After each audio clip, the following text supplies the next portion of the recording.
Assalamualaikum warahmatullahi wabarakatuh. Bismillah dan masyukurillah amma ba'd. Yang saya hormati Ibu dosen pengampu mata kuliah jurnalistik dan sahabat-sahabat PAI yang tercinta. Alhamdulillah pada kesempatan sore yang berbahagia ini kami dari kelompok 7 akan mempresentasikan tentang pengertian media massa. Namun terlebih dahulu saya akan memperkenalkan diri dulu ya. Perkenalkan sahabat, nama saya Nur Ahmad Irfanuddin selaku moderator dan penyaji satu yang akan menjelaskan tentang poin A pengertian media massa dan poin B ideologi media massa. Dan selanjutnya poin C dan poin D akan dijelaskan oleh rekan saya Dian Ningsih selaku penyaji kedua. Oke, langsung saja ya sahabat ya. Saya akan menjelaskan tentang poin A dulu, pengertian media massa. Nah, menurut leksikon komunikasi media massa adalah sarana untuk menyampaikan pesan yang berhubungan langsung dengan masyarakat luas, misalnya radio, televisi, dan surat kabar. Kemudian menurut Chandra, media massa adalah alat atau sarana yang digunakan untuk menyampaikan pesan dari komunikator kepada khalayak, sedangkan pengertian media massa sendiri adalah alat yang digunakan dalam penyampaian pesan dari sumber kepada khalayak dengan menggunakan alat-alat komunikasi seperti surat kabar, film, radio, televisi. Seperti itu ya. Nah, kemudian ini karakteristik media massa ya menurut Chandra. Ini dijelaskan ada 5. Yang pertama, bersifat melembaga. Nah, bersifat melembaga itu artinya pihak yang mengelola media terdiri dari banyak orang, yakni mulai dari pengumpulan, pengelolaan, sampai pada penyajian informasi. Seperti itu. Nah, kemudian poin yang kedua, bersifat satu arah, artinya komunikasi yang digunakan kurang memungkinkan terjadinya dialog atau pengirim dan penerima. Kalaupun terjadi reaksi atau umpan balik ya biasanya memerlukan waktu yang tertunda gitu. Kemudian nomor 3, meluas dan serempak. Nah, artinya apa meluas dan serempak? Artinya dapat mengatasi rintangan waktu dan jarak karena ia memiliki kecepatan. Gitu. Seperti itu ya. Nah, poin keempat, memakai peralatan teknis atau mekanis seperti radio, televisi, surat kabar, dan semacam-macamnya. Kemudian nomor 5, bersifat terbuka. Jadi bersifat terbuka itu dapat diterima oleh siapa saja dan di mana saja tanpa mengenal batasan usia, jenis kelamin, dan suku bangsa. Itu artinya bersifat terbuka. Kemudian lanjut ke poin B ya. Ideologi media massa. Nah, ini secara etimologis. Ideologi berasal dari bahasa Greek, terdiri atas kata idea dan logia. Idea berasal dari kata idein yang berarti melihat. Idea dalam Web's New Knowledge Direction berarti something existing in the mind as the result of the formulation of an opinion, a plan, or the like. Nah, artinya apa? Sesuatu yang ada di dalam pikiran sebagai hasil perumusan suatu pemikiran atau rencana, sedangkan logis berasal dari kata logos yang berarti word, kata.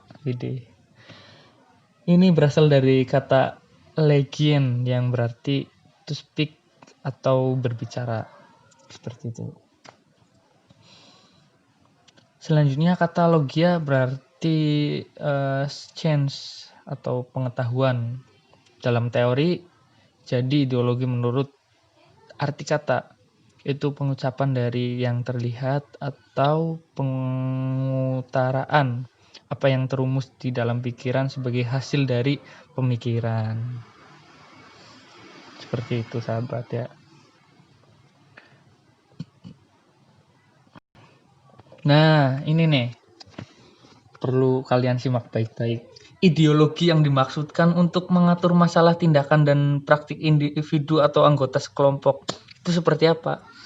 Itu ideologi yang membuat anggota dari suatu kelompok akan bertindak dalam situasi yang sama, dapat menghubungkan masalah mereka dan memberikan kontribusi dalam bentuk solidaritas dan kohesi dari dalam kelompok. Nah, dalam perspektif ini ideologi mempunyai beberapa implikasi penting. Nih, saya sebutkan ya. Yang pertama, ideologi secara inherent bersifat sosial. Nah, artinya apa? Bersifat sosial, tidak personal atau tidak individual individual. Di mana ideologi membutuhkan synergi atau antara anggota kelompok. Nah, kemudian kedua, ideologi meskipun bersifat sosial digunakan juga secara intern di antara anggota kelompok atau komunis. Seperti itu ya. Kemudian poin C dan poin D akan dijelaskan oleh saudara saya Dian Ningsih. Kepadanya dipersilahkan. Monggo Dian.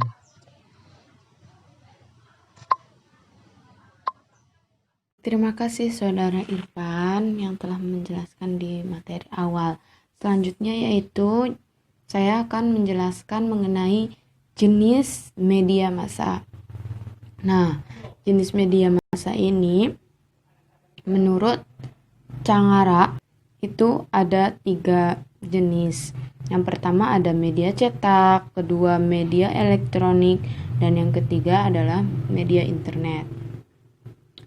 Nah, media cetak ini muncul pertama kali di dunia itu pada tahun 1920-an atau 1920-an.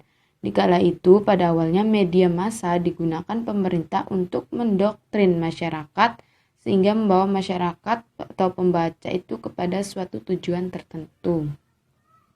Nah, contoh dari media cetak itu sendiri yaitu ada majalah, koran, tabloid, terus buku, newsletter, dan sebagainya yang berbentuk berita-berita di dalam kertas lembaran-lembaran.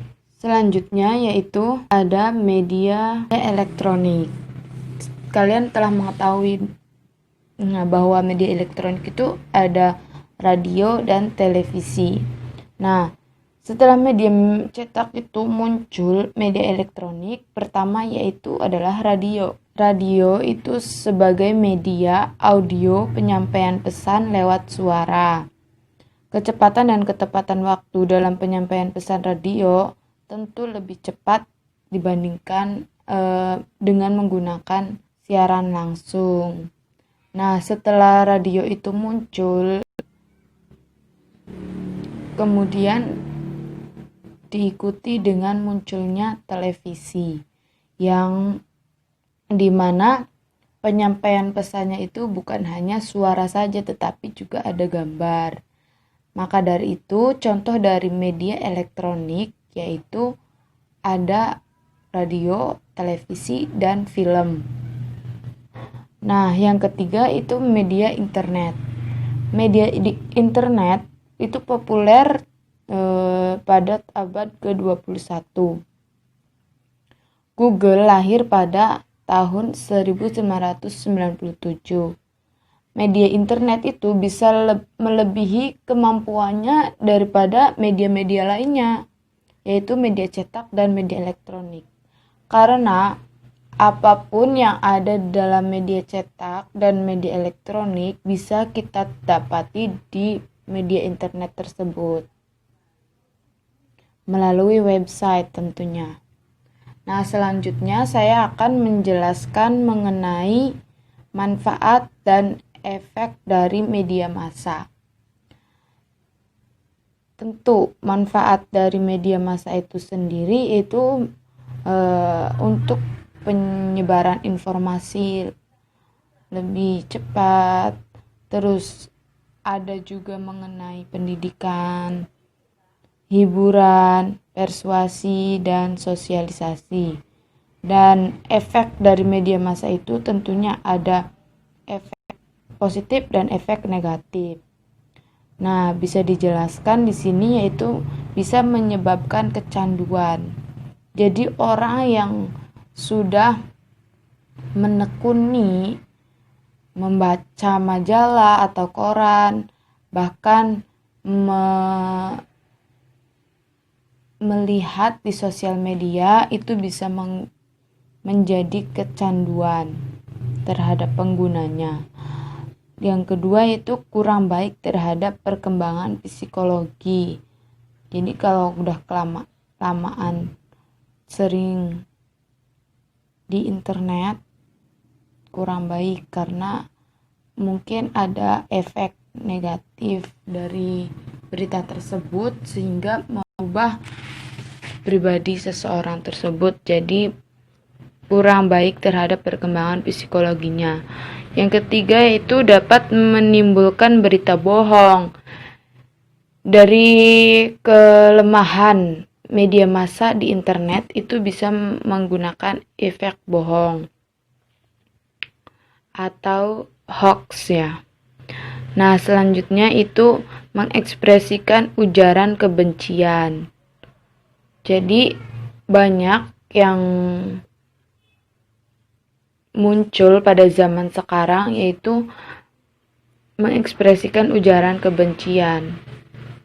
Ya, mungkin dapat disimpulkan bahwa media massa yaitu sarana untuk menyampaikan pesan yang bertujuan untuk menghubungkan langsung dengan masyarakat luas. Nah, media di sini yaitu sangat banyak ya. Ada 3 yang kita ketahui yaitu media cetak, media elektronik, dan media internet. Ideologi media massa yaitu bisa mengajak atau mendoktrin pembaca atau pendengarnya. Mungkin cukup sekian yang dapat saya sampaikan. Kurang lebihnya saya kembalikan ke moderator.